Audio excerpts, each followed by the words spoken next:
What's in my food or in my water? We have a tendency in the United States to think that we can eat just about anything that's put before us, and this certainly is not true in a third world country.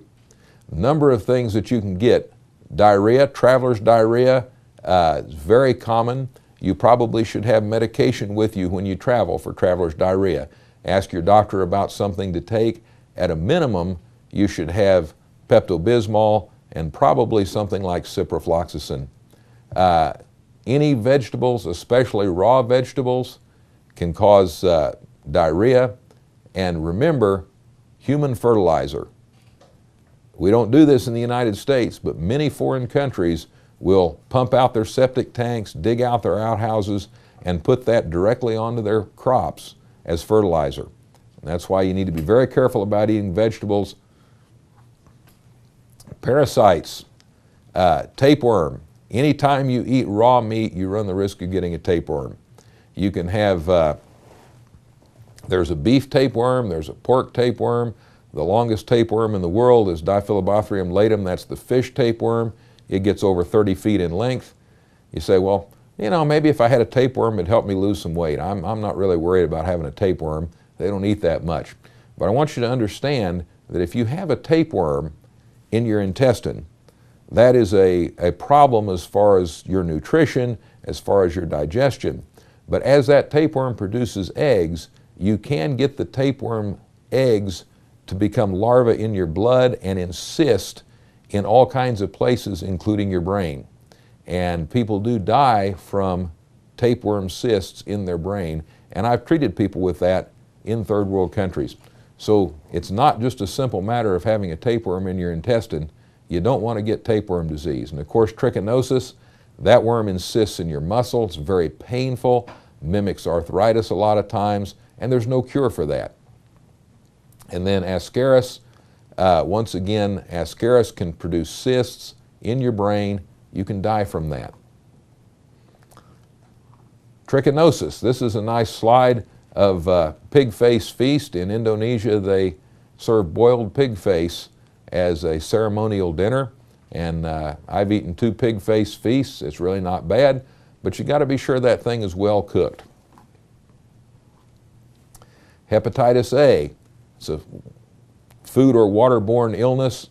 You can get it from drinking water that's contaminated, or you can get it from food that's been prepared by someone whose hands are contaminated.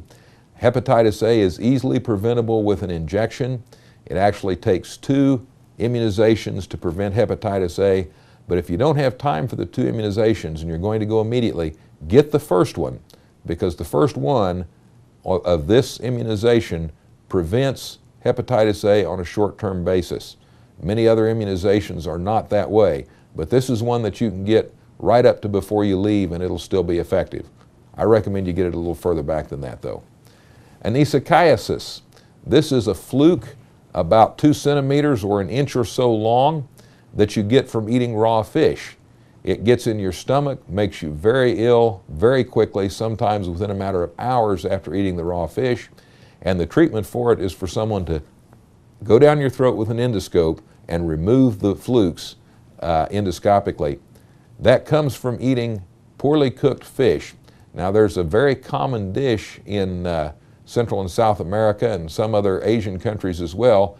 They call it ceviche, and it's fish that is supposedly cooked in lemon juice or some other acidic media for several days.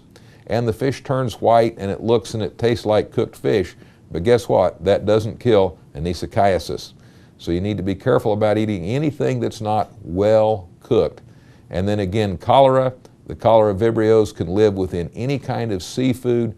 It's particularly common in shellfish, raw oysters. I love eating raw oysters, but boy, I don't eat them overseas because cholera is very easy to get from eating any kind of uncooked seafood. I simply cannot stress enough the number of things that you can get by eating poorly cooked food or untreated water. And I personally one time ate a taco on the street in Mexico, and I thought that I was able to do that. I was going through the mountains in a bus and I was back in the toilet, and you know those toilets on a bus just have a little hole about this big around, and I didn't know whether to vomit in it or have diarrhea in it first, and the bus was going through the mountains and I was miserable. I learned something from that. So the conclusion, drink bottled water. If you can't get bottled water, boiled or treated water, know the source of your food. Know where it came from, know who cooked it. If you don't know where it came from, if you don't know who cooked it, if you don't know how recently it's been cooked, don't eat it. All foods should be well cooked. Any vegetables or fruits that cannot be peeled, you should not eat. If you can peel it, what's on the inside is usually safe. But if you can't peel it, you shouldn't eat it unless it's well cooked. And then I suggest that you always carry Pepto-Bismol tablets.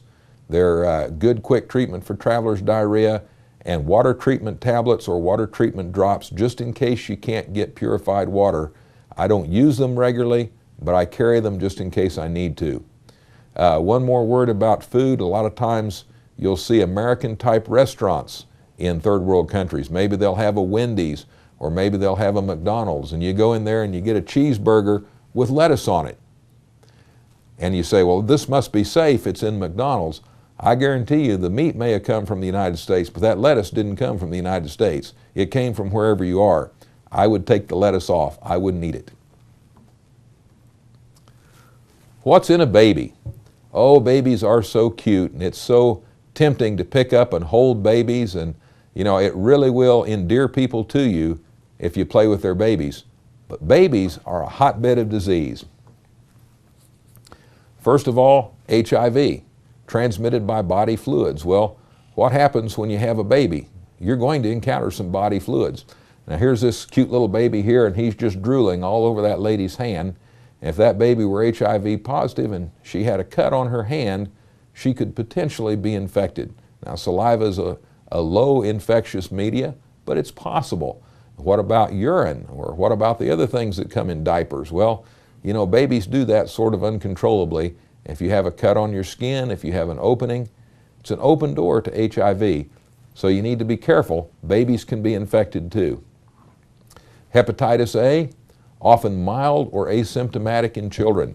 Children will have hepatitis A, they'll have the active disease, they'll be contagious, it'll be in their saliva, it'll be on their skin, and they won't be sick at all. But if you get it, you'll be very sick.